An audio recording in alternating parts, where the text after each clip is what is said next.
രമേശ് ചേട്ടൻ ഓഫീസ് വിട്ട് വരുന്ന ആ ഒരു ടൈമിൽ ഞാൻ ദാ ഈ പൂക്കളും ചെടികളൊക്കെ നോക്കി ഇങ്ങനെ നിൽക്കുകയാണ് കേട്ടോ. ഗേറ്റ് ഇപ്പോൾ തുറക്കണോ വേണ്ടയോ എന്ന് വിചാരിച്ചിട്ടാണ്. അങ്ങനെ രമേശ് ചേട്ടൻ വന്നപ്പോൾ കാത്തു നിന്നതിനൊരു പ്രതിഫലം കിട്ടിയിരിക്കുകയാണ് കേട്ടോ.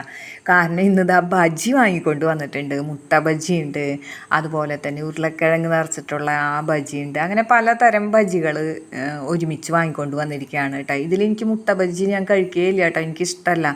അപ്പോൾ ചിഞ്ചുവിന് ഓർമ്മ വരും, ചിഞ്ചുവിനാണെങ്കിൽ ഏറ്റവും ഇഷ്ടം അതാണ് കേട്ടോ. അപ്പം മുട്ട ബജ്ജി ഞാൻ എന്താ നമ്മുടെ മൗഗ്ലിക്കാണ് കൊടുത്തത്. അതങ്ങോട്ട് കൊടുത്ത് വയറങ്ങോട്ട് നിറഞ്ഞു കഴിഞ്ഞപ്പോൾ പിന്നെ എന്താ കഥ, അതാ ഒളിച്ച് കളിക്കാനായിട്ട് പോവാണ് കേട്ടോ. മുഖം ഒളിപ്പിച്ചിട്ട് ഇപ്പം എന്നെ കാണും അമ്മയെന്നൊക്കെ ചോദിക്കുന്നുണ്ട് കേട്ടോ. പിന്നെ ദേ എടുത്തൊരു ചാട്ടാണ് കേട്ടോ. ഇപ്പം ശ്രമിക്കുന്നത് ഓല മെടയാനാണെന്നാണ് എനിക്ക് തോന്നണേ കേട്ടോ.